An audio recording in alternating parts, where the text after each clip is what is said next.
Let me show you how we can enter and exit Fastboot Mode on Redmi A7 Pro.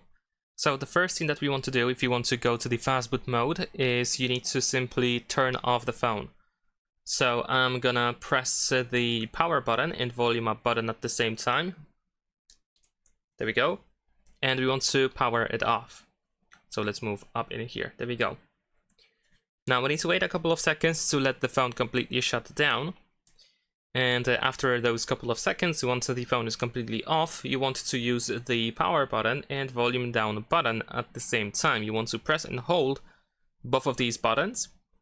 And if you see the Xiaomi logo, then you can let go of the power button, although most likely you will not have to, because most likely you will be pretty much immediately in the Fastboot mode. So now I'm pressing both of these buttons, and there we go. Now we are in the Fastboot mode. Of course, once you are, you can let go both buttons.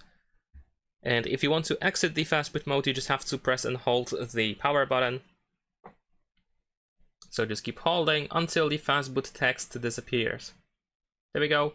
Once that happens, you can release the power button and you should be able to go back to the normal mode. The phone is going to turn itself back on.